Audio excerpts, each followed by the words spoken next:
win sometime, but the pressure makes me wanna quit sometime. He helped me out the struggle when he taught me how to hustle, but alone in a box when I get sometime. His medicine come with side effects. For Christ, that's where the revival is. Look, I heard about a place if I finish my race, but I gotta have faith. So I pray, I pray, I pray. So I pray, I pray, I pray. So I pray,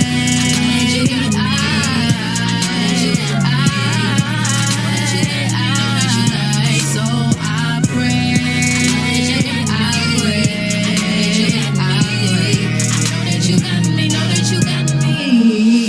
First off, let me start by saying that my walk with God has nothing to do with religion. Listen, I just try to be about my Father's business. And you would too if you didn't want to get spewed out. Coming into this truth, be careful where you make your schoolhouse, cause you don't want to get ruled out of the equation. 2/3 won't make it. Listen to the words I speak, then go relay it. Detail be waiting, heaven and earth shaking. Christ will be slating. How you send him to this earth again? Got a message for you sons of men. Why you act that when I say reaping, acting adamant? When you know that you battling, trying to share with you what I done been. Lowest of the low, I prayed to the Father and he kept me close. And so what I wrote is only what I know. So I pray, I pray, I pray. So I pray, I pray, I pray. So I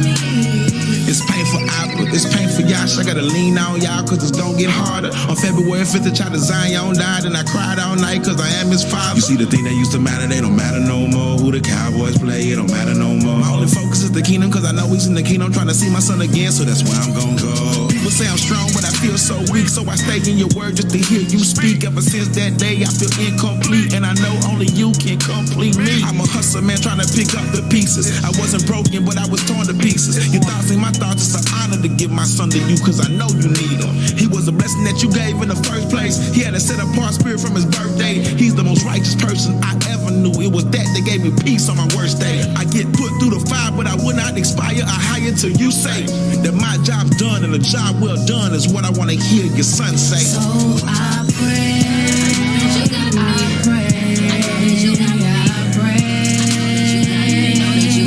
So I pray, I pray, I pray. So I pray,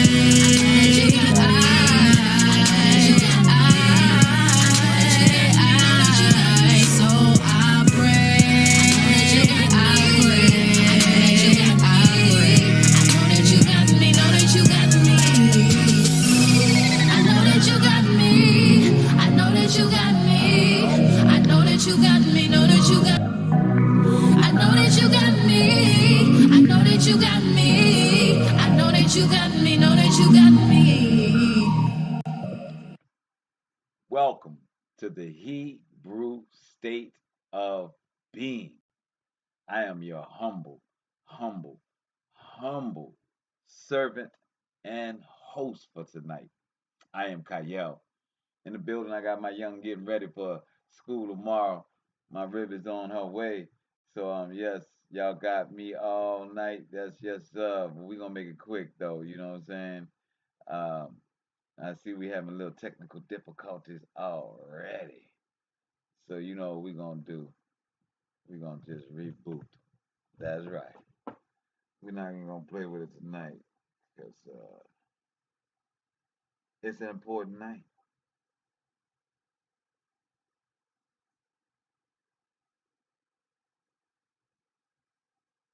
That's right. It's an important night, man.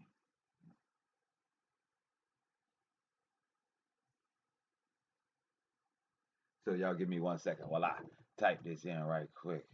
And it says, why pray unceasingly? Have you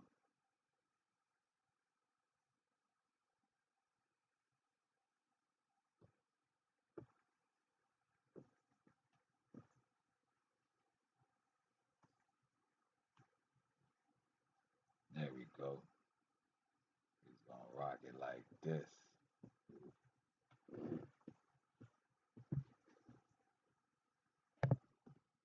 Yeah, it's down a little bit like that.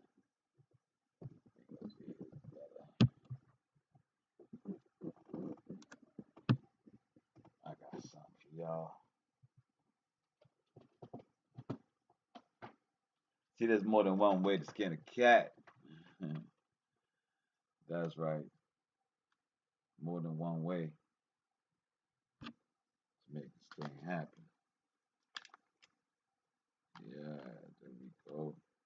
I see in the building, Bobby, man. Yeah, I see in the building, Trip. Yeah, we just getting this thing going right quick, man. Just resetting up the situation. We got a good one tonight, man. Y'all definitely need to check this here out. We're about to get into as soon as I get this thing situated. Yeah.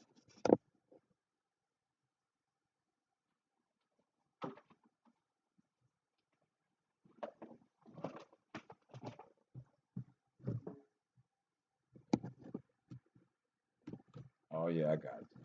I got you. Don't go nowhere.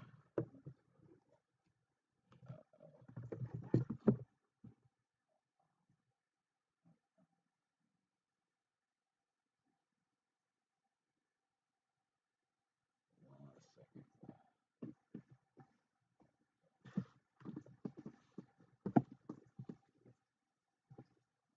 Don't touch that stereo. Touch that stereo. There we go. Now we good. So now we back in the building. I see the Great Mexico is in the building. But we got some beautiful things to discuss tonight, man. I wanted to make sure that we got through on all channels tonight, being the fact that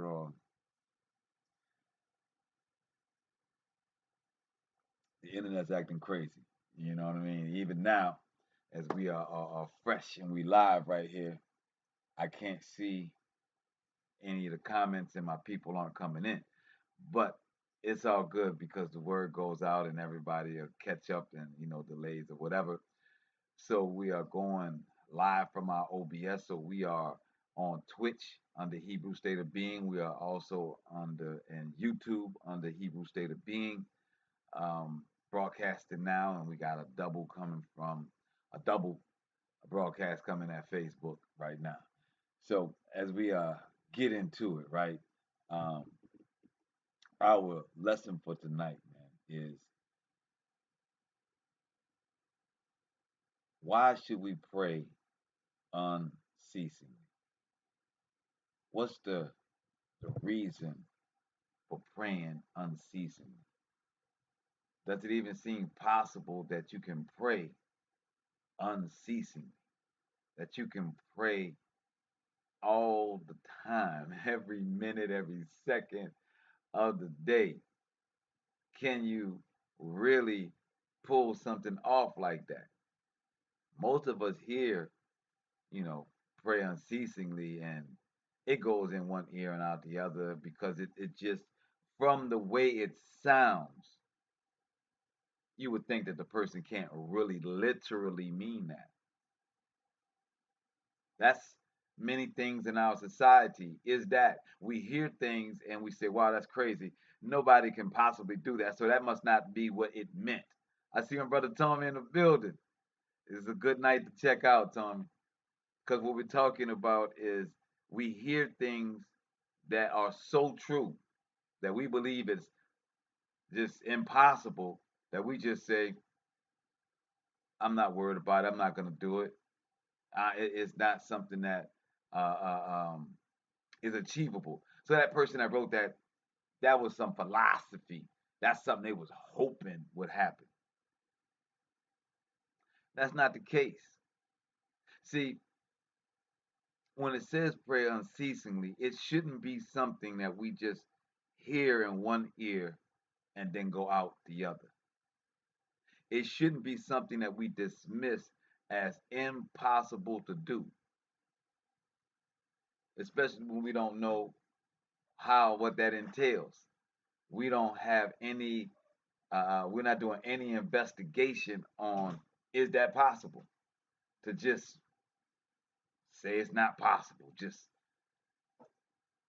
oh, can you see me? I'm gonna see something right quick because I'm using all my media phones right now, and I'm not sure what's going through right now. Not because it acting funny. The rib is back in the building. All right, so that's off. That's interesting because I'm live on Facebook right now, and my broadcast is still going through. So I don't know if the people online is seeing this or what. Wow. So it's not. It's a delay, but it's online. All right. Well, I'm gonna get off of the other one and stay on this one. Yeah, that's what I needed to know. I see it said my brother Tom is in the building. All right. So yeah. Thank you. So I'm gonna get off of this one and let the other one go as it is.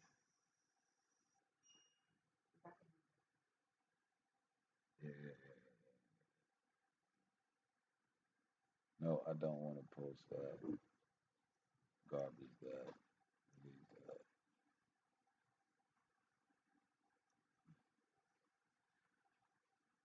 Oh, all right, man. So we'll see, man, if this is coming through. You know, if this is something that you guys are seeing. My prayer comes through, man. Uh, yeah, it kind of throws me off when I can't tell if the broadcast is going out or not, or if it's twitching, or if I can make it better. I see in the building, Alana. We're back up to our old tricks with seeing if the internet's not pushing out our signal as it should. But anyway, we're gonna go through with the lesson because if we got one person, if it's just you, Alana, baby, we're gonna go ahead and give the message, even if the rest of the technology is kicking us out. So look, let's just get to the lesson, man. See, my brother Yuan came in, Trippett came in, a couple of people came in, but seemed like it didn't kick them out. So what we're talking about tonight, Alana, and everybody that's catching this broadcast is praying unceasingly and how is it possible. The second part of the title of the show is why should you pray, or have you looked at the world? Have you looked at what's going on in the world? I would almost ask the opposite of the question of can you pray unceasingly, but how can I not? Because what's knocking on the door? What's the impending danger, the impending crescendo that we are looking at is absolutely massive. And yet you still have people walking around as though nothing is happening. You got people, saying, hey, we support this and we support that, when we're not understanding that this is a whole reset that is happening, that this is the tip of the iceberg of what's happening there, that this is going to be a global unrest that's going to be happening for quite some time. And we may, in our safety here, in our shelter here, right, we may think or believe that we are safe from what is happening overseas. I'm telling you that everything connects. I'm telling you guys that nothing happens by mistake. I'm telling you that don't believe anyone when they tell you that there's no rhyme or reason to everything that happens in this world. Even you, when you do things that you don't understand why you did them, even when you don't understand your own rhyme and reason for doing something, know that it fits into a bigger picture, whether you know it or not. Now, the thing about it is, you can change your position. You can absolutely, in this play of life, in this situation that is happening, you can truly choose your position. One, you have to believe that you are at a point where you have to choose a position.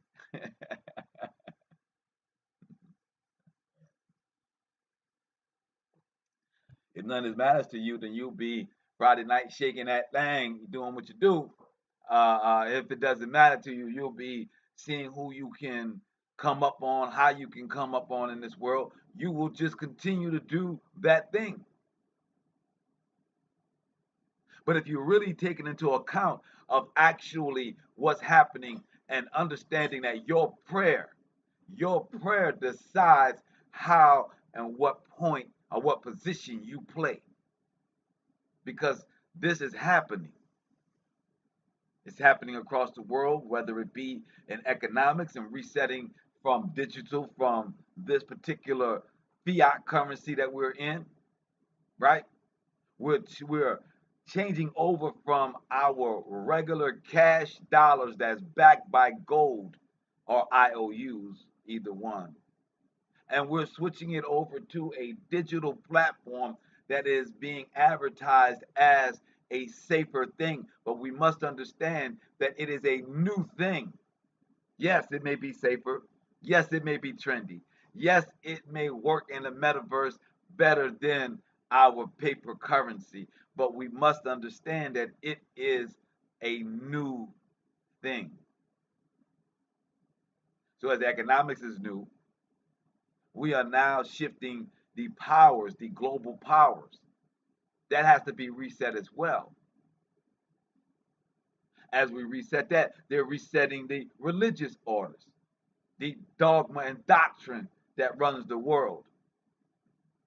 They're resetting everything. And in that resetting, you don't have any power. You don't have any control. You don't have an option to choose your position. You do not. They have a position set for you. And it's much of the same that you're in now. Suffering, servitude, making money for them. That's pretty much more or less whoever wins, right? Whoever wins this restructuring, the plan for Yehuda, for Judah, for the melanated, for the oppressed of this nation from not only the 400 years in America, but the 400 years over there, over there. Yeah.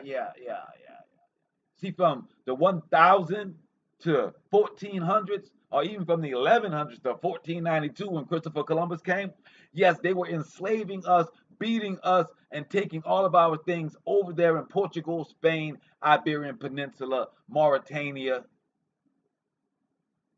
Yeah.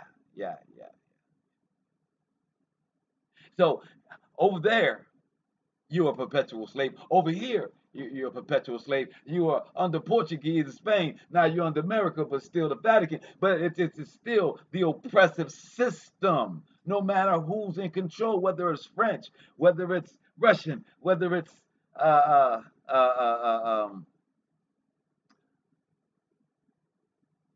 whether it's any European country, period.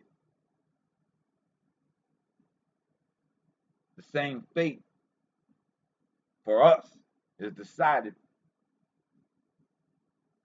So when we're sitting here in this position and we truly understand what our position is, we truly understand what role we have or lack of role in other scenarios, then we must do the only thing that we can do.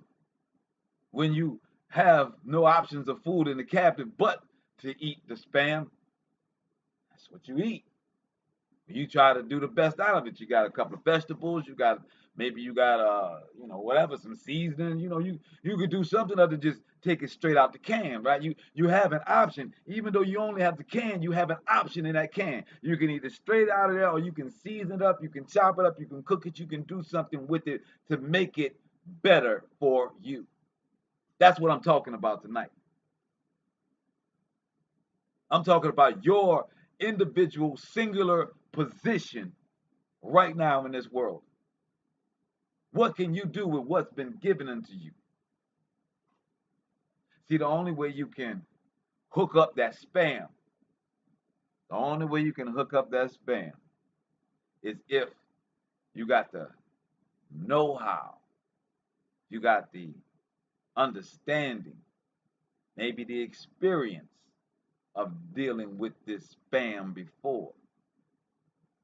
We have that experience and that knowledge of slavery. We have that knowledge and history and wisdom of oppression.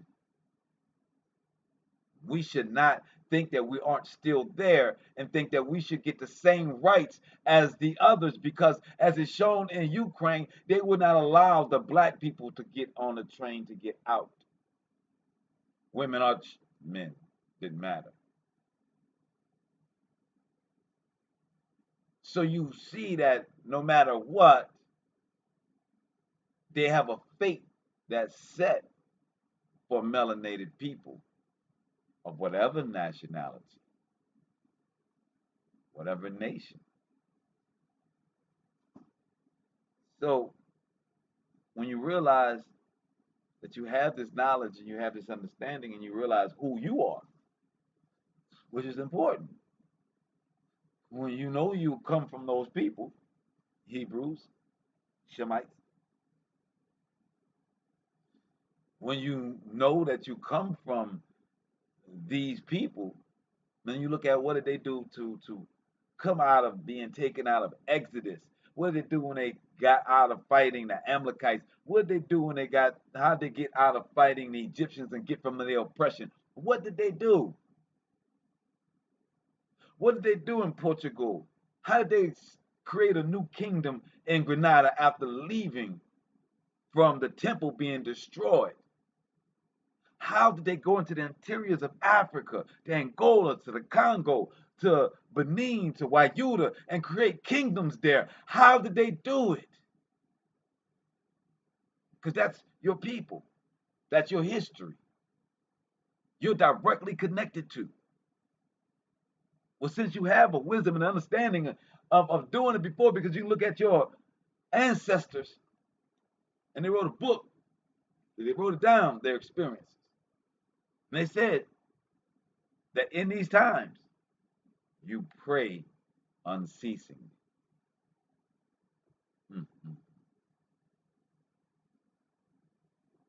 They say in these times, you pray unceasingly. So, we're going to read tonight about how to do that. We're going to read Exodus. Exodus. Oh, yeah, I would love to play some Bob music, but they're going to snatch it. You know, they own the rights to all the Bobs, you know what I'm saying? Good stuff, right? So, here we're going to read all of Exodus 14, and we're going to go through Exodus 17, because Moses, as we all understand, dealt with the Most High. He is a person that has what we would call a prime source. The prime source, meaning in the Hebrew word, is mem, right? It is the prime waters. It is the original waters, the springs that comes out of the earth that the Most High created, that no man can recreate or duplicate, however you want to call it, right? So it's saying that Moses had a direct connection with the Most High. He has a direct witness. He's a prime source of what the Most High would want from us. So if he knows that, then he must have used it. See, it's one thing to pray about it. It's one thing to be up there and praying to a cloud or whatever thing that they say, whatever huff and puff. If you can't use it, if you can't apply it to some physical things, then what does the supernatural matter? What does it matter about conjuring? What does it matter to get a tail, a goat tail, and do this and do all that if the unseen don't matter, if it can't translate to your physical? So Moses, in this chapter, we're going to see, is showing and using his supernatural prayer and how it's coming out physically. That's what we have to understand as we read this tonight. Moses, through his prayer in 14, is going to deliver nature.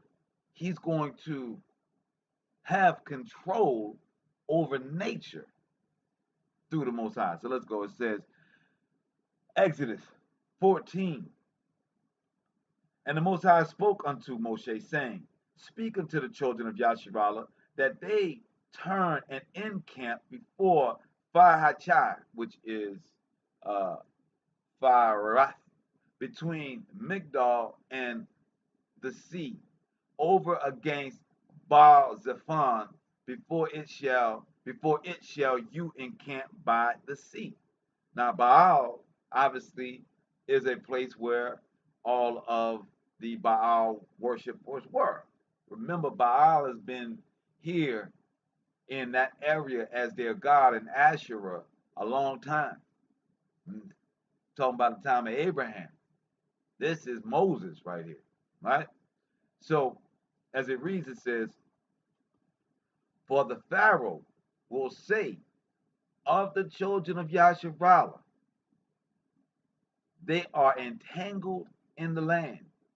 The wilderness had shut them in. So, Pharaoh's still trying to get us. Pharaoh does not want to let us go. Even though he's gone through all of these plagues, Pharaoh, just like America, just like the world, cannot seem to let the melanated go. And it says, the Pharaoh will say to the children, must say of the children of Yasharallah, they are entangled in the land, the wilderness has shut them in, and I will harden Pharaoh's heart. Now we got a second part. So the Pharaoh's thinking about it naturally, but the Most High says that in the process of the Pharaoh thinking about where we are, the Most High is going to harden his heart, that he shall follow after them, and I will be honored. Said, I will be honored upon Pharaoh and upon all his host, that the Egyptians may know that I am the Most High, and they did so. So how is the Most High saying that the Egyptians are going to honor the Most High? He says that he shall follow after them, and I, the Most High, I will be honored upon Pharaoh and upon all his host. Well, he's killing them. Heavyweight, Drake, they're killing them. Because, see, they didn't believe in the Most High. So when the Most High kills them, then that gives the Most High the glory, because they went against him. They said he didn't exist. Alana, understand, the Most High says that his enemies honor him when they die. Oh, man. I pray y'all understand. Y'all hearing me. My brother Yuan, brother Trip. I pray y'all hearing that the Most High says how his enemies honor him is by their death. By him killing them, everybody knows that he is the Most High, because all of the rest of their people are going to fear the Most High. And it's going to be because the Pharaoh lost his life in his non-belief, thinking he can do something and he can't. And the twist of it is the Most High is using the Pharaoh. And it was told, verse 5, and it was told the king of Egypt that the people fled, And the heart of Pharaoh and of his servants was turned against the people. And they said, we have done this, that we have let Israel or Yasharallah go from serving us. Alana, I want you to understand this, that after they let us go, they got upset with themselves. They let their breadwinners go. They let their big money walk out the door. They didn't care about the plagues. They didn't care about all the things that had happened to them. They came to the realization that the money makers were gone, that the ones that did all their work were gone, that they had to do everything themselves. I see in the building, Ty. They got to a point where they understood that they didn't even care about the bad things, the boils, the frogs, the water turning to blood. All they cared about was that the people that were serving them were gone and walked out the front door. Not only did they walk out the front door, but they walked out with riches and gold that was given to them by their people. Oh, they felt some type of way. I want you to understand that America's going to feel the same way. I'm telling y'all that America is talking about reparations. You don't see the connection to Exodus? They're talking about giving reparations, Alana. They're talking about giving reparations, Juwan. They're talking about giving reparations, Ty. When the last time that happened to us? It was Exodus.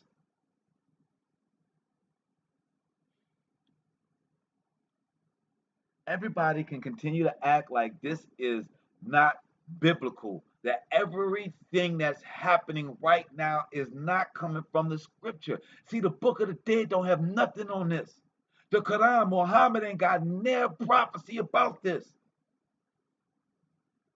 But our book, our prophecies, lay it out letter for letter. The last time we got paid off from the last slavery that we were in, the people after we left felt some type of way. So you should expect that to happen to us if we get reparations. Look at what happened to Haiti. Haiti won. They got their independence. Everybody knows they were in slavery. Everybody outlawed slavery. Everybody understood slavery was bad. But yet they still made slavery. They still made Haiti pay a toll, a tax that they could not get from under, that they will continue to be slaves, that they had to give all their money back to them.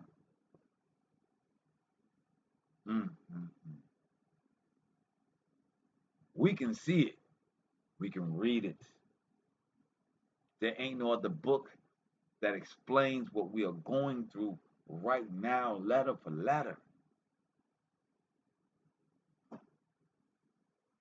So here it says in verse 6, chapter 14 of Exodus, and he made ready his chariots and took his people with him.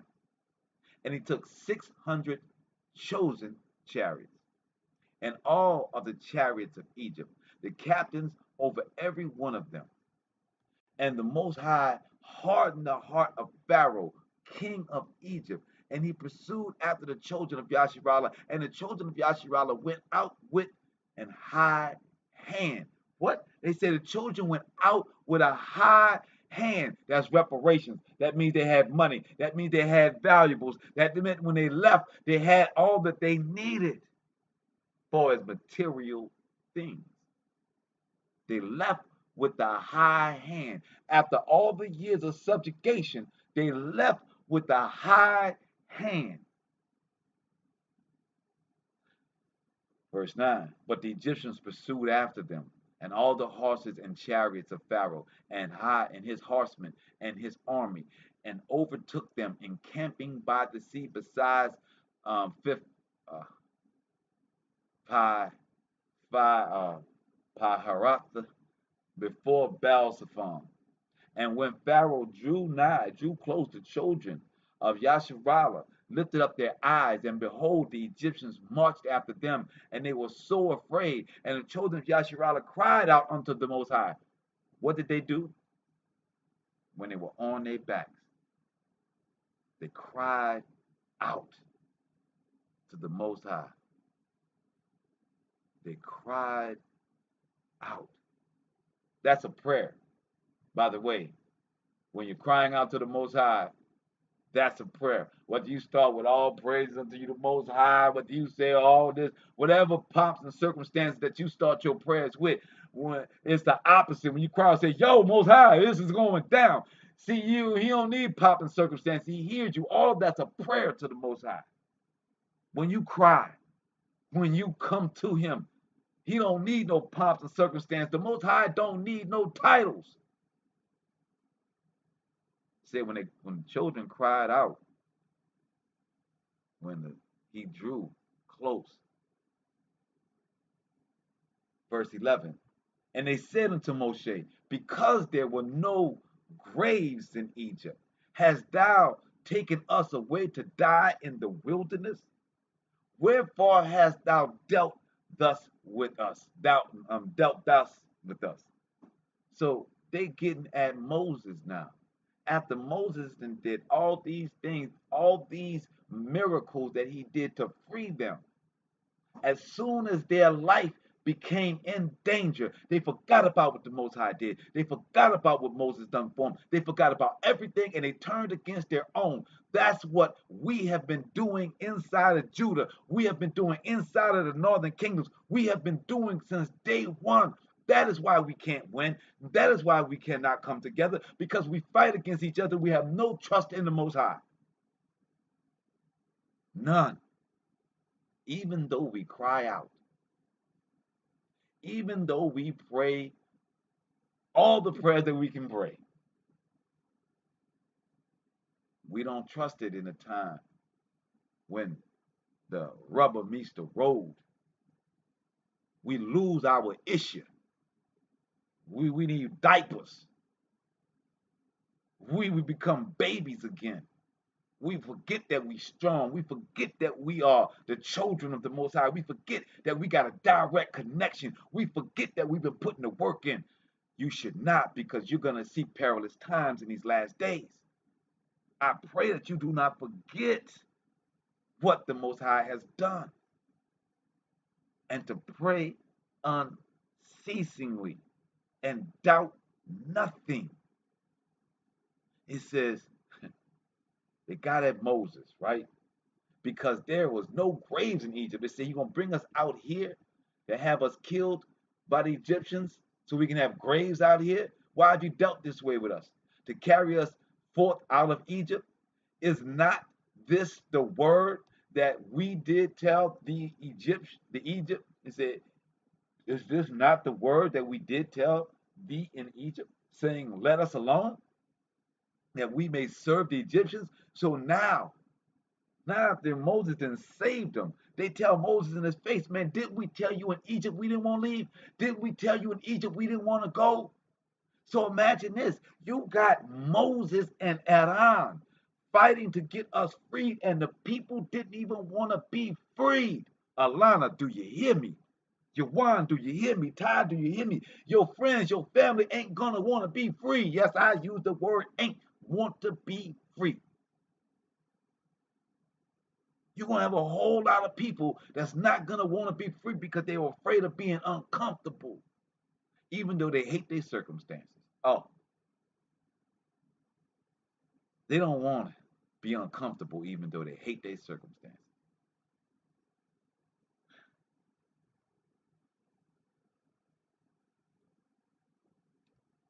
It says they told Moses, we didn't want to leave Egypt, man.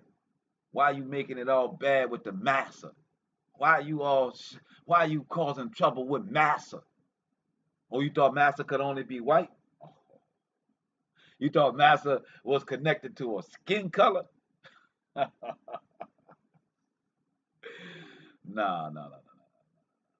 Not even close. Not even close. So it says, for it had been better for us to serve the Egyptians than that we should die in the wilderness.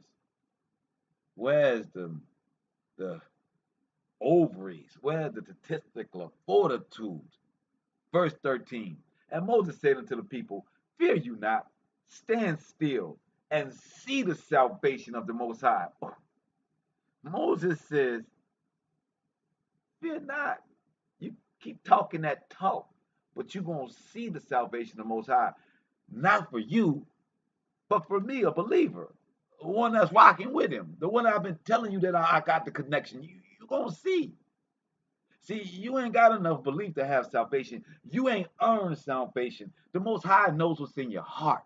So you can talk that talk. You can say all you want to say, especially when you left with the upper hand, when all these people was giving you gold and all these people was giving you all of these diamonds and all of these, everything that they gave you to leave. You wasn't talking that trash then. You didn't have no issue with him then. But now that you see a little danger, it's all his fault. You should have been left there. Know that's what your family members are gonna act like. Know that your family members can't wait for you to be wrong so that they can feel more comfortable about their situation. Your people need you to be wrong so that they can be comfortable where they are. Verse 14. The Most High shall fight for you, and you shall hold your peace. And the Most High shall say unto Moshe, wherefore criest thou unto me? Speak unto the children of Yasharallah that they go forward. See, the Most High just gave me a download, man. Most High say, our people ain't gonna trust and know these words until the Most High stop them from being able to make money. The day that they can't go to their job, the day that they don't know how the money gonna come to their house, they're gonna believe every word that is written. The day you can't make them corporate deals, the day you can't have the fantasy of the big house, you're gonna want to know what this is. You're gonna want to have an intimate relationship with what these prophecies are saying. And I'm telling you the key, if you don't get nothing, is to pray unceasingly. And if you don't know how to pray unceasingly, you have to understand that it is a way of life. That's how you pray unceasingly. You don't just decide one day, I'm just going to start praying constantly. I'm not going to talk to anybody. I'm not going to cook. You don't understand what praying unceasingly means. You are being petty.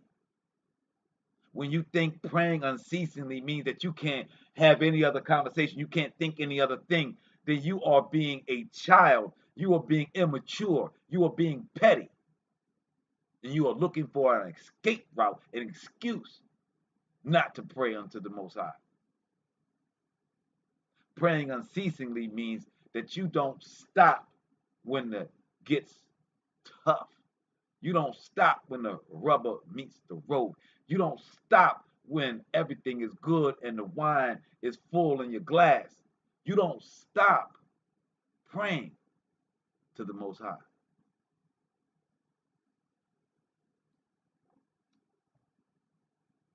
It says, and the Most High said unto Moses, wherefore criest thou unto me?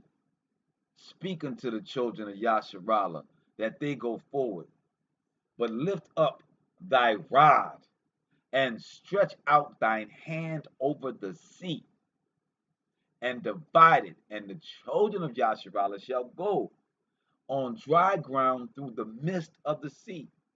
And I beheld, I will harden the hearts of the Egyptians, and they shall follow them. So the Most High is telling Moses, this is very interesting to understand, because the Most High could stop the Egyptians from chasing them. Y'all get that, right? Like, the Most High has the power to change the Pharaoh's heart. Why isn't the Most High telling the Pharaoh to leave his children?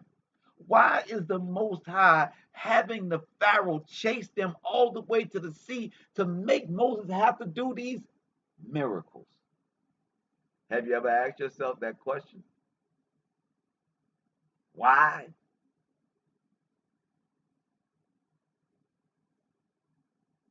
I mean, that's what the Most High wants you to do. He wants you to ask why. Why didn't you change the Pharaoh's heart and let us stay in Egypt? Why wouldn't you change the Pharaoh's heart and make it to where the Pharaoh is now going to look at us as equal people and love us and give us our just due for our work? Why won't the Most High change America, have the president give us all the things that we need? Why won't the Most High allow this Babylon to give us recompense, give us money, give us the high salaries, appreciate us for what we provide and offer to this society, to this nation? Ask yourself why.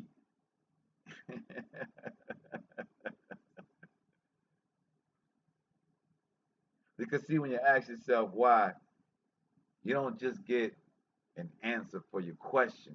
Like the Rock I Bar say, the rapper, my brother said, you get an answer for the cancer. That's deep. Not an answer to the question, but an answer to the cancer. The systemic virus. You get an understanding of the virus. And here the virus is being explained by us, our people. In New Orleans, we call it the crab barrel mentality. It's where you're always pulling down someone else that's going up. You're always saying that they can't make it. You're always saying they ain't that good. You say they ain't that talented. Oh, he ain't that much. She ain't that much. Oh, he must have got lucky. He must know somebody. Or he must be having sex with that person. She must have stepped her way to the top. Everything but that the Most High gave them the ability to do so. Because then that would mean that they would have to go to the Most High. Then it's hard for them to say that the Most High gave this person the ability to do what they're seeking, because what that person has achieved is probably something that's full of iniquity, something that's backstabbing, something that's indicative, something that's reflective of this world, the dog eat dog, to get it how I can, get it how you live. So that's obviously maybe not something of the Most High or something to emulate.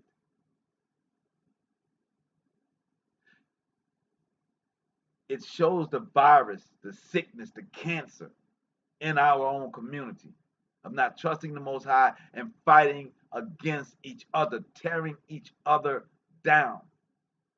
And the only way we can stop that, the only way the Most High can stop us, is if He can show us that He's real. Because most people, especially us, we are the doubting Thomases. We are the Missouri show me state. The Most High understood that we are stiff-necked, and if we don't see it, we won't trust it. Because the only reason why we trusted the pharaohs because we could see their wealth. We could see their wizards. We could see their sorcerers.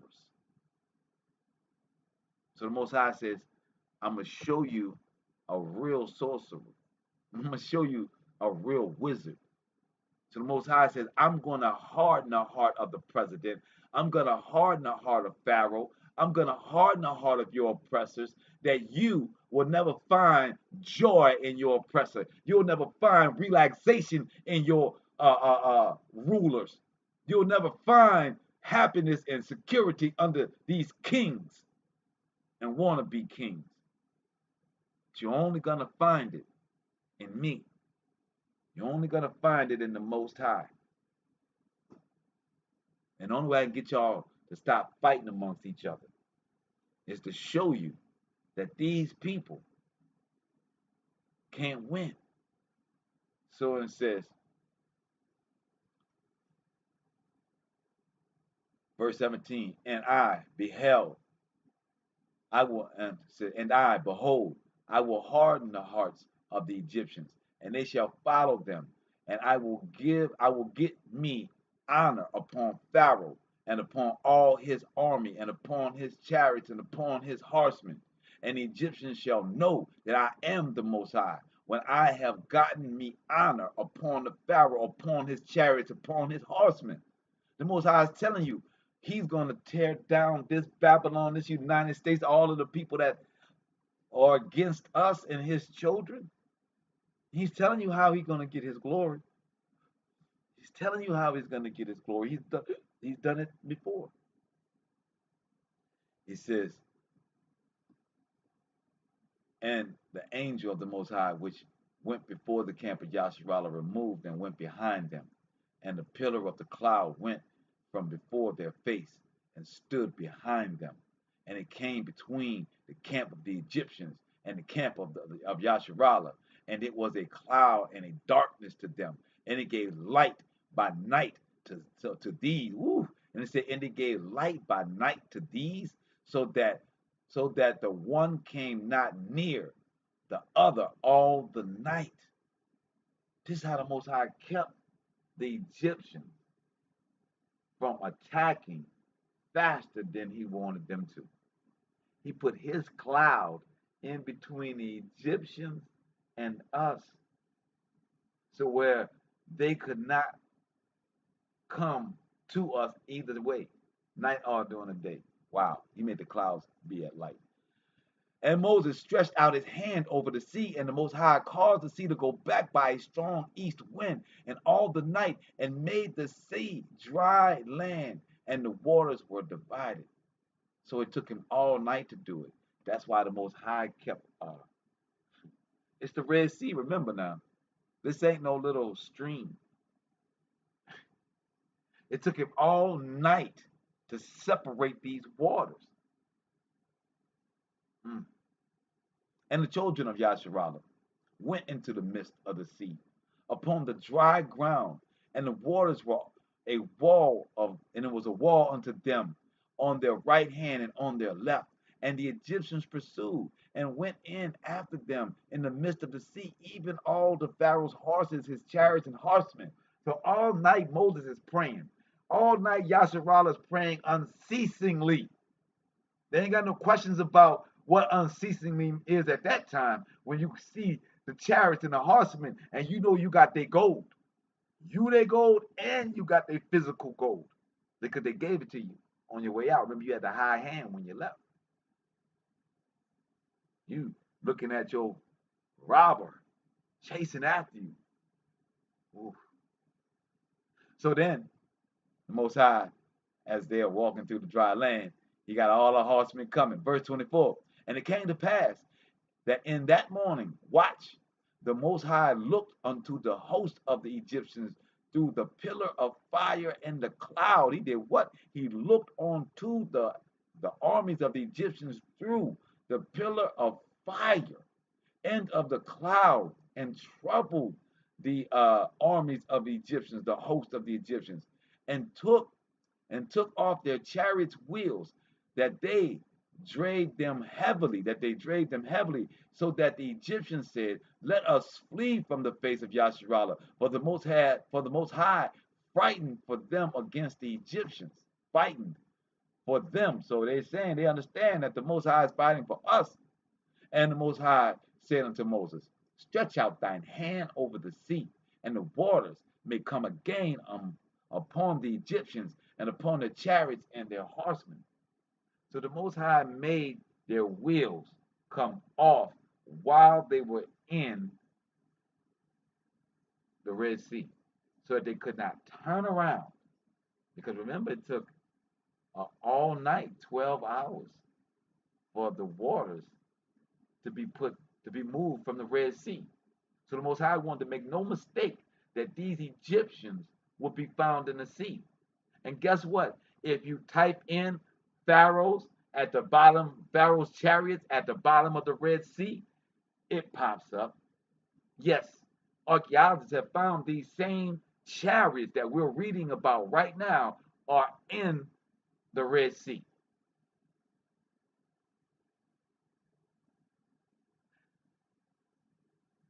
Understand that your Most High is a living creator. He's not playing. He has the receipts. The chariots are at the bottom of the Red Sea. The Most High made sure that their chariots would get stuck in the mud so they couldn't flee. And to give Moses enough time to make the waters come back. And Moses stretched forth his hand over the sea, and the sea returned to its strength when the morning appeared, and the Egyptians fled against it. And the Most High overthrew the Egyptians in the midst of the sea. And the waters returned and covered the chariots and the horsemen and all of the Pharaoh that came into the sea after them. They remained not so much as one of them.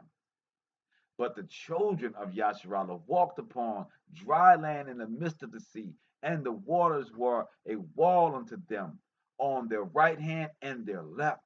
Thus the Most High saved Yasharallah that day out of the hand of the Egyptians. And Yasharallah saw the Egyptians dead upon the seashore. And Yasharallah saw the great work which the Most High did upon the Egyptians. And the people feared the Most High and believed the Most High and his servant Moses. So we understand here that the Most High didn't have to do any of this.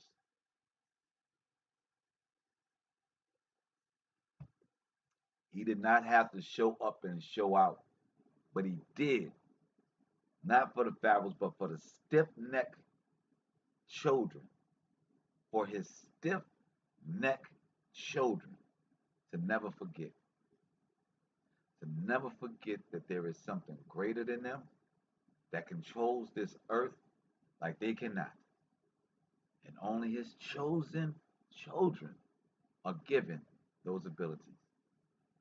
And Moses did it praying unceasingly with the rod raised all night. This is very important to understand. This is how we understand praying unceasingly. Now let's go to Exodus 17.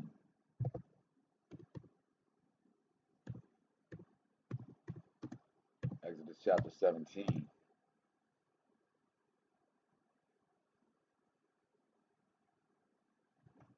Now, many things happen in this chapter. We're going to talk about the rock or water, right? We're going to talk about how Moses got water to come out of the rock.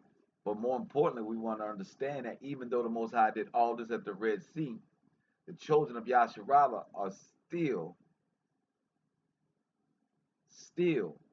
stiff-necked and rebellious. Verse 17, Exodus, chapter 17, verse 1. And all the congregation of the children of Yasharallah journeyed from the wilderness of Sin after their journey according to the commandment of the Most High and pitched in Raphidim. And there was no water for the people to drink. Wherefore the people did side with Moses and said, give us water and that we may drink. And Moses said unto them, why side you with me? Wherefore do you tempt the Most High? And the people thirsted there for water. And the people murmured against Moses and said, wherefore is this that thou hast brought us up out of Egypt to kill us and the children and our cattle with thirst? And Moses cried unto the Most High, saying, what shall I do unto this people, that they be almost ready to stone me? And the Most High said unto Moses, go on before the people, and take with thee of the elders of Yasharallah in thy rod, wherewith thou smotest the river. That means what he did with the Red Sea. Take the same rod that you parted the Red Sea in thine hand and go. Behold, I will stand before thee. Most High is going to stand before us no matter what happens if we're praying unceasingly. It says, behold, I will stand before thee there upon the rock in Horeb, and thou shalt smite the rock, and there shall come water out of it, that the people may drink. And Moses did so in the sight of the elders of Yasharallah, and he called the name of the place Massah, which you can still find to the day, and Meribah, because of the children of Israel, and because they tempted the Most High, saying, is the Most High among us or not? Now, that's one thing he did. Now, understand, in this place that they were in Horeb, the Amalekites were there. Amalekites are children of Esau. These are the same ones that did not want to help us in this time. The same ones that run many of our nations, the same ones that uh, part of much of the slavery that has happened to us. They will look like us, though. They were melanated, but deep in the slavery. So this is us fighting them in the beginning because they're connected to the Raphadim. Raphadim, many have thought are lizard or reptile type people. It says, then came Amalekite who fought with Yasharallah and Raphadim. And Moses said unto Joshua, choose us out men and go out, fight with Amalek, with Amalek.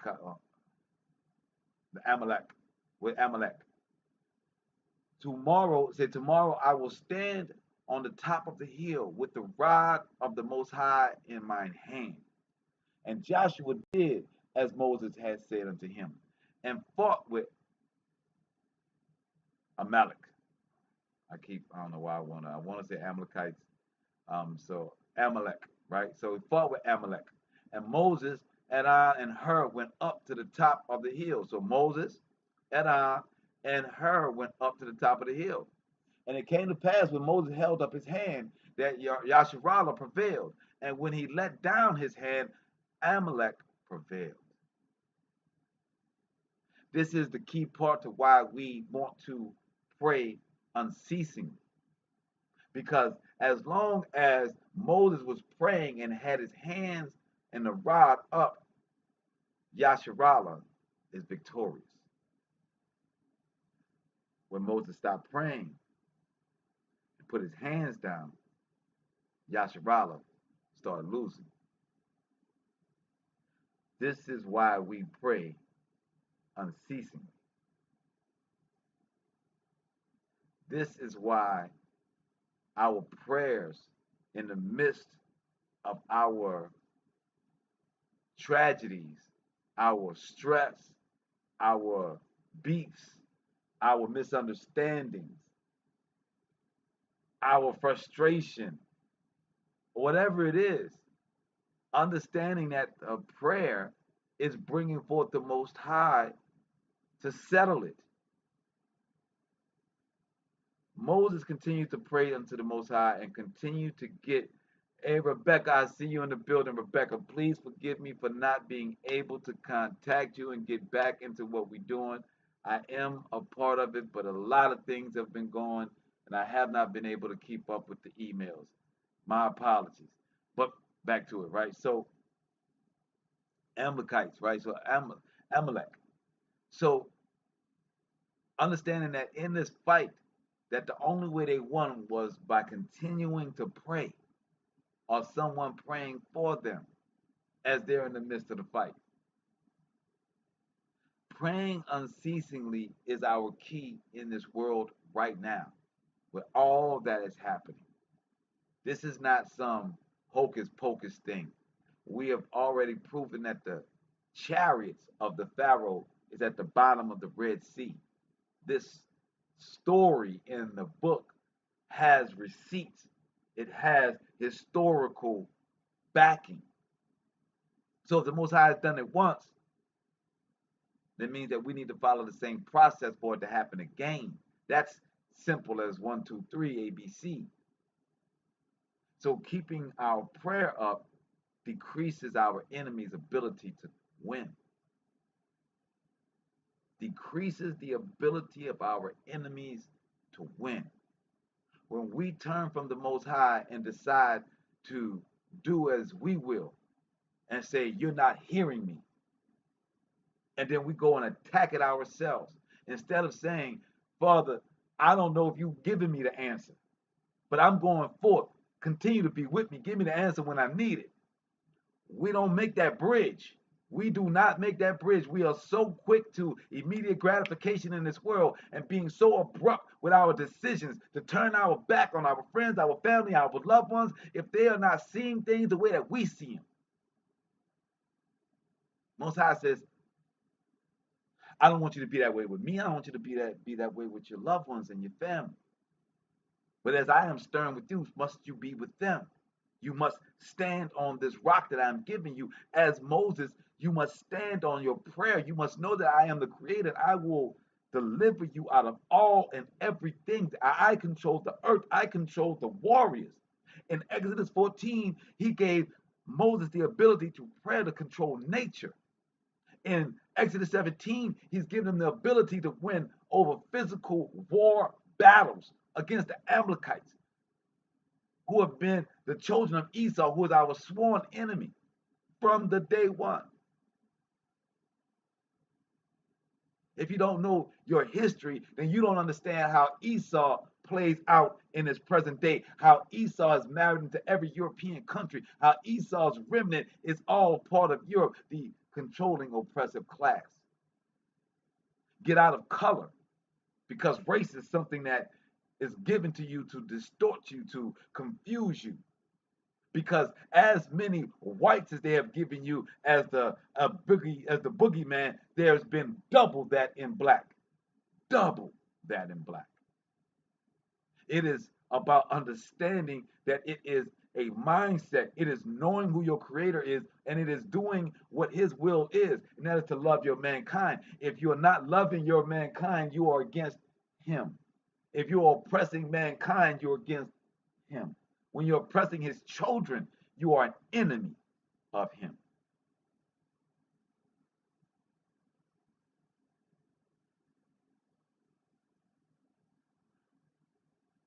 It says here, verse 11, chapter 17, and it came to pass when Moses held up his hand that Yasharallah prevailed, and when he let down his hand, Amalek prevailed. But Moses' hands were heavy, and they took a stone and put it under him, and he sat thereon. And Aaron and Hur stayed up his hands, and I said the one on the one side and the other on the other side, and his hands were steady until the going down of the sun.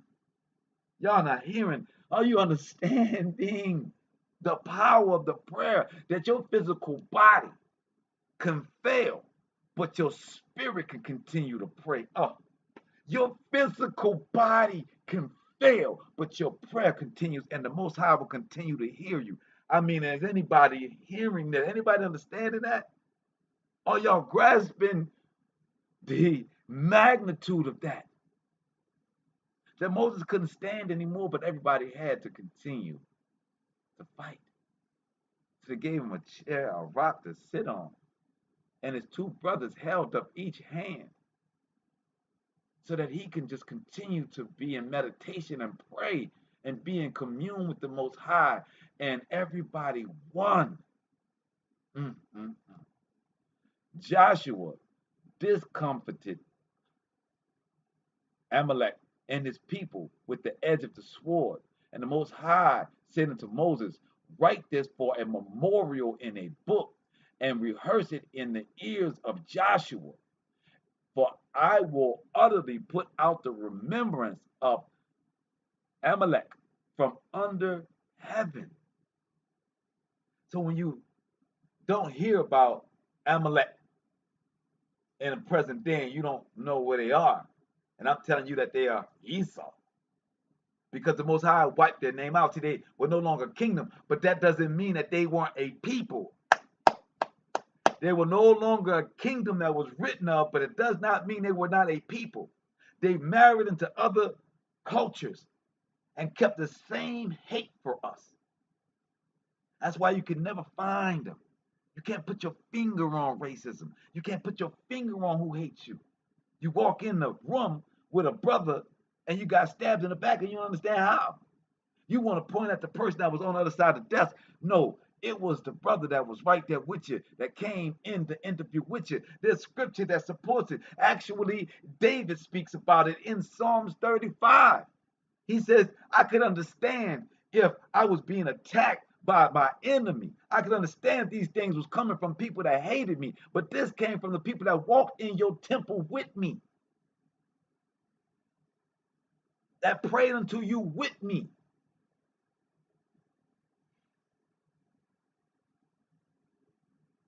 It says, so Most High told Moses, write this down. Y'all just didn't defeat the Amalek, y'all didn't just defeat the Amalekites. There was a process. There was a process. The Most High never just drops his hands on it. He has us do it. It's the same way when you're learning in school. You have to do it to fully understand it, to get it. Because we stopped believing in the Most High when he did everything for us.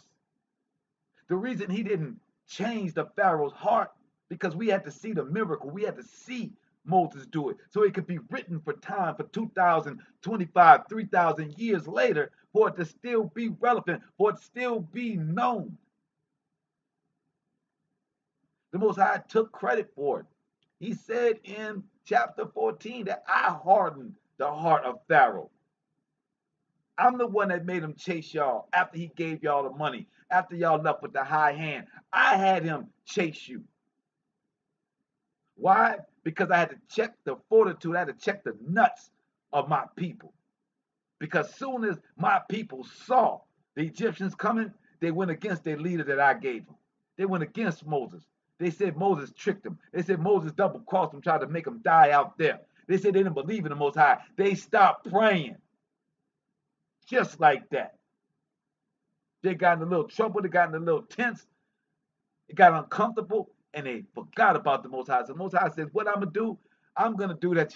It can't be refuted. I'm going to give you receipts. I'm going to have you 2,000, 2,500 years later. Your scientists are going to find my receipts at the bottom of the Red Sea. Yes, your chariots of Pharaoh are still at the bottom of the Red Sea. A receipt of my power. Since y'all have amnesia, and since soon as any type of drama comes your way, you get amnesia. All this time, Most High had to curse them with the birds because they didn't want the manna. Everybody tune in Friday because we're going to talk about manna falling in this present day. Shabbat lesson is going to be about manna falling right now in today, right 2022. You tell me my creator ain't real? That the stories in this book is made up, some fables? You the fable. You are the one that's not real, that nobody's ever going to remember in time. You will be that. But these words are proven if you so choose to do a little research. So here, the Most High says, I have done all these things so that my people would have a remembrance to know the power that they have in praying to me. The power that they have in praying to me. To where the Most High made it that only through Moses, the only one that did not shake, the only one that did not turn, the only one that did not lose his faith, that the only way that y'all could win was that he was praying for you. Because your heart is uncircumcised, because your heart lacks the testicle or the ovaries in order for you to stand on everything that I've done for you. The sun, the moon, the stars, the wind, the water, everything that I've given to you. They in and out here regardless who see. Yup, I don't know if you have TikTok, but you get a larger following. I should, man. I'm not on TikTok, and maybe I should. I just don't know how to shorten it up for them. You know what I'm saying? I only know how to give it, and it's usually about 2 hours, 3 hours sometimes, but I'm working on right now getting with a brother, another Hebrew brother that is gonna come and start chopping up the videos, and so I can put them out in some places, man, and maybe more people can understand where we are right now. But I appreciate the advice, my brother.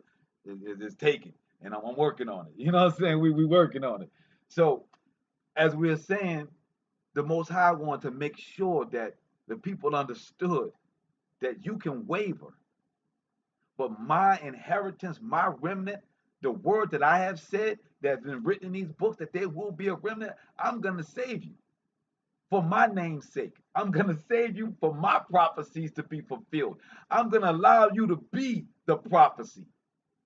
He said, I'm going to make Pharaoh give me my honor. I mean, is that not so gangster? He says, Pharaoh's going to give me my honor when he died. when he died. Your president is your Pharaoh. You want to know why the Most High is not saving you in America? Why you feel like you ain't been raised up if I'm a royal priesthood, right? If I'm a king and a queen, right? Why the Most High, if he loves me, if I'm his remnant, why he don't raise me above? Because you only want it for the material. You only want it for the gram. You only want it for the talk. You only want it for the, you know what I'm saying? Do you love him? Do you love the Most High? And he says there's only one way. There's only one way to prove to him that you love him. Follow his commandments. 10 commandments. I know I got a lot of Hebrew brothers that'll tell you about the 613. They got some other brothers that talk some other things, but when you do the history, you know who came up with the 613? They were the Cadites. The Cadites are the same ones as the Mezrites. The Mezrites are the ones that edit this present day Bible with all the lies and taking the Most High's name out. When you understand that these people that have given us these so-called heavy laws, where the Most High says in Scripture that his law is not grievous, his way is not grievous, then you realize it's the enemy that gave us that. It's the enemy that gave us that.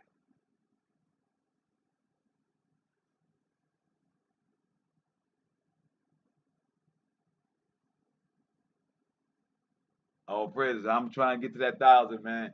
We actually on Hebrew State of Being, on our Instagram on Hebrew State of Being, we had and Black on Black Masculine, we're about 1,000. No, about 100, about 150 to 200 short of making 1,000 on the Black Masculine, so that we could go live and do it on TikTok to connect it all. So, man, anybody that want to help, Hebrew State of Being get to where it need to go, holla. We about that action. And so check it out, right? So and it says, so note that there's one thing.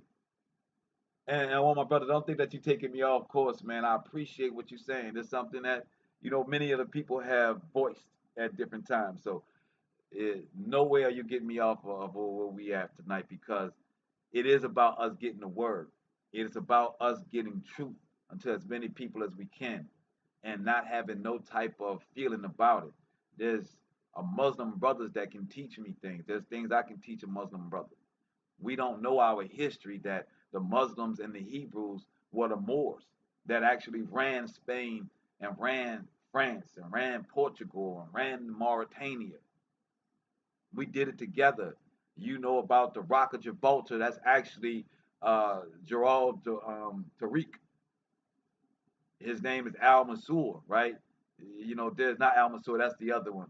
Yaqub, which were two generals. Yaqub Al Mansur was with a Muslim name, was undefeated. He was an undefeated general, Hebrew, but they put him under Islam, under Moorish. You have Tariq, who was a Hebrew that under Islamic slavery became a general, connected with I forgot who else they connected with, that they fought over Solomon's table. It was him and it might have been, it wasn't Genghis Khan. I forgot who it was, but anyway, understand that our history, we are one as a people. We only have one enemy. And that enemy is anyone that's against the commandments, anyone that's not following the Most High, anyone that takes this and destroys his word and tells you that you can't be great, that you can't follow these commandments, you can't pray and have the Most High do everything for you.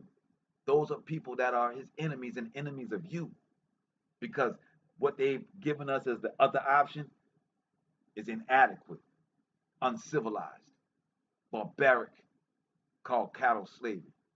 So it says, verse 14, and the Most High said unto Moses, write this for a memorial in a book, and rehearse it in the ears of Joshua. For I will utterly put out the remembrance of Amalek from under the heavens. And Moses built an altar and called the name of it. I want to read that hijack of a name. Verse 15. And called it Yahu Nisi, Nisi, right? For he said, because the Most High has sworn that he will have war against um, Amalek from generation to generation.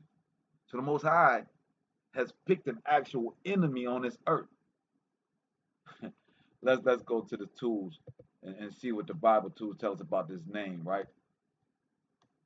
Nisi, because they tried to give us a and see, you'll see right here they gave you Jehovah Nisi, right?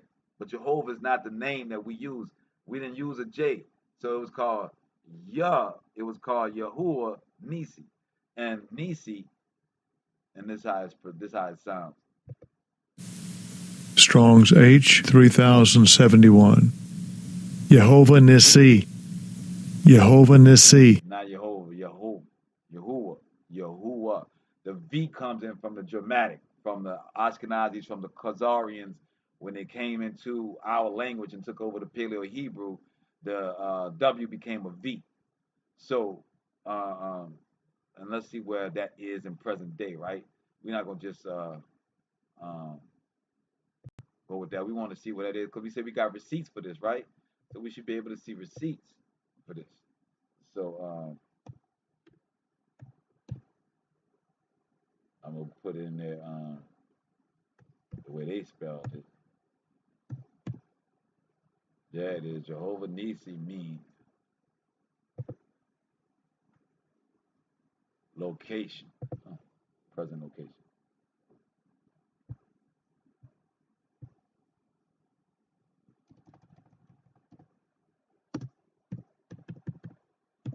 Present day location. Let's get it. And it is, let me see, like, where, come on, y'all gonna tell me where it is.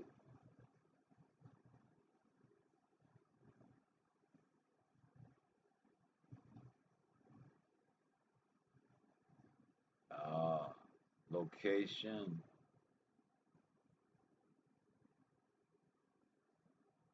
That's Warren Baptist Church. Oh, they're really trying to hide it from me, guys. Oh, they trying to hide it. Hold up. We're not gonna go out that easy. Let's go images. Let's go maps. Go maps.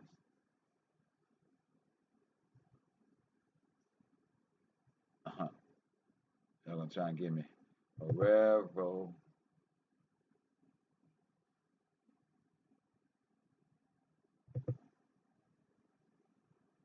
They're really trying to play with me tonight, guys. Hold up. Yes, come on. Oh, you can't find it?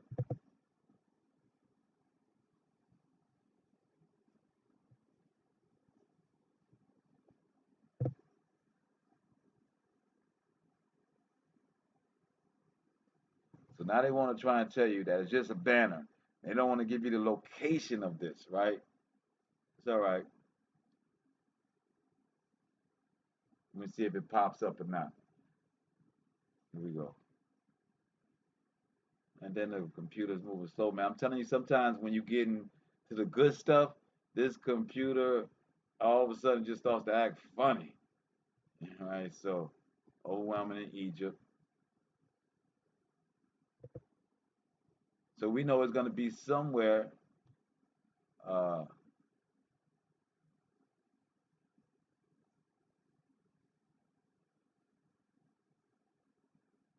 oh, cry sound falls. So we know it's by Mount Horeb, right? So let's just put in Mount Horeb because um, that's what we're gonna do. I see. I tell you, man, more ways than skin a cat.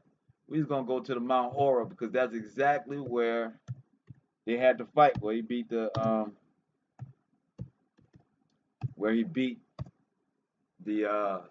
Amalekites, right?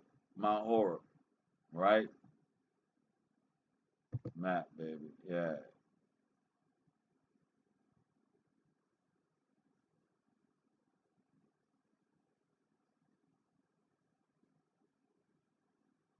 Now we got it. That says more than one way to skin a cat, man. Thank y'all for being patient with me. One more script to read, but I want to show y'all where this Mount Horeb is, right? Oh, they trying to give me Dane County. Now, why would they give me Wisconsin's, guys? Why would they do that? Why would they play with me, knowing that we're talking about not in America, Israel.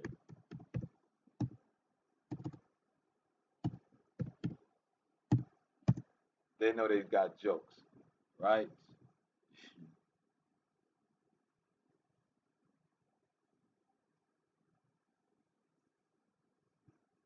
Wow, they act like they don't want to give me. They still trying to stay in Wisconsin. That's crazy.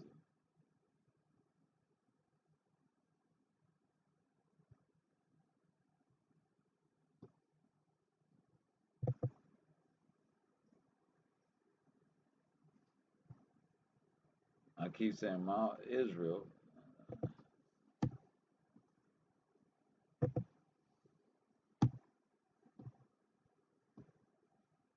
All right, so this is in Israel, man. I'm not gonna go to it, but anyway, the place is still there, and there is a memorial set there, but I can't find it right now. Anyway, so let's go to verse 16, and it says, "Except for memorial," and he said, "Because the Most High has sworn, the Most High will have war against Amalek for generation to generation."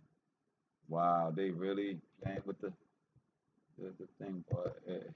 First, they don't want to show you Jerusalem.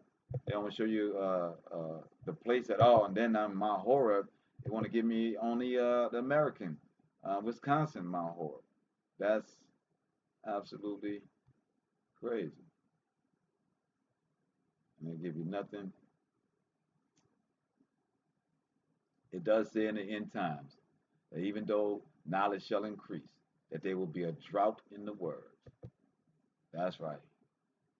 So let's go to Psalms 5. We're going to end out our show tonight. As we are talking about the unceasing in prayer, and that we've used Exodus 14 and Exodus 17 to show that the Most High, through Moses, who was praying unto him, and as well as we are able to do, that he hears you, and he will defeat your enemies while you're in prayer. Your enemies don't believe in the Most High. Your enemies don't believe in your prayer. Some of your family members, some of the people that love you the most, may not believe in your prayer or believe that you can achieve the things you are trying to through prayer. They may believe that you have to do it as the world has shown. You have to do it through some real hard labor and kicking people and doing whatever it takes to get it how you live. I'm saying that the Most High is not the way that He wants it. It's not the way that He's ordained it. He wants His glory. His glory is that He wants everyone to know that you're His child. And the only way that they can know that you're His child is if you're following His commandments, because you have to be the example to the world. Yes, it's a major responsibility to be the example to the world when the world is trying to kick on you, when the world is trying to put you down in the ground, put your nose in the dirt. It is hard to stay and maintain that you're the example. Now, don't think that we're talking about the example of MLK when we're talking about turning the other cheek. That's not what the Most High says. And Moses in chapter 17 is why I specifically chose it, is so that we understand this is through war, through battle, through fighting, through slicing and dicing. We are praying unto the Most High. We go into our battles righteously. We do not go into our battles thirsting for our enemy's blood. We go in thirsting that the righteousness will prevail. The Most High's laws will prevail. Psalms 5.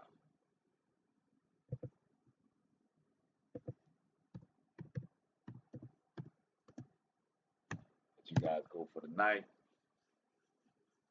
Thank y'all for staying in and being patient with the technical difficulties. And it says, to the chief musician of Neeloth, a psalm of Dawid, give ear to my words, O Most High. Consider my meditation. Hearken unto the voice of my cry, my King, O my Creator, my God, my Creator, my Elohim. For unto thee will I pray. Unceasingly, I put the unceasingly part in. My voice shall thou hear in the morning. O Most High, in the morning will I direct my prayer unto thee and will look up. We talk about praying unceasingly, right? You wake up in the morning, you're not standing before him. He still allowed you to be on this earth and kick it. You say, thank you for this breath that I'm breathing. Thank you for waking me this morning. You're already in prayer. Verse 4, chapter 5 of Psalms. For thou art not a God that hath pleasure in wickedness, neither shall evil dwell in thee. So you're giving thanks to something that is of goodness. If you're happy in the morning because of the goodness, the joy that you have of the things that have been provided for you, then that's what you are giving thanks to in the morning. That you have breath to enjoy the fruits of your labor. My voice shalt thou hear in the morning, O Most High. In the morning will I direct my prayer unto thee. Will look up.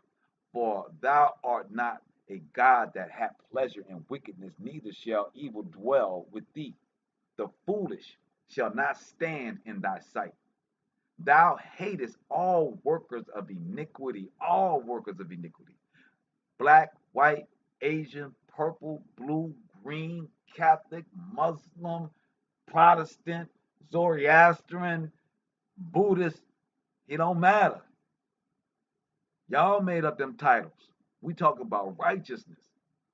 It says, thou shalt destroy them that speak leasing. The Most High will abhor the bloody and deceitful man. But as for me, I will come into thy house in the multitude of thy mercy, and in thy fear will I worship towards thy holy temple.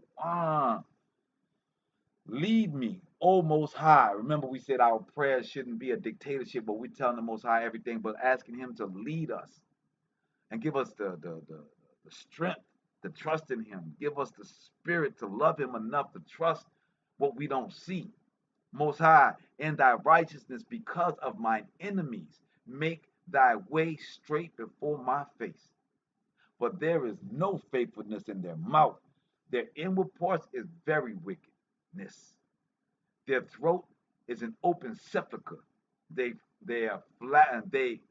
flatter with their tongue. Meaning the enemy always come talking smooth to you. Destroy thou them, Most High. Like I said, we're not soft around here in what we're asking to come forward. Let them fall by their own counsel. Cast them out in the multitude of their transgressions, for they have rebelled against thee. Now, every pastor, every Baptist preacher, every one of them has this book, this Psalms. Do they preach this? Do they preach that the ones that are against the Most High should die? That the enemy should die? Did Martin Luther King in the beginning say this? No, but at the end he did, and that's why they killed him. He said he was going to get his check, our check, the one that they're still talking about from the White House. He had enough power to push the issue. That's why they, had to do what they did.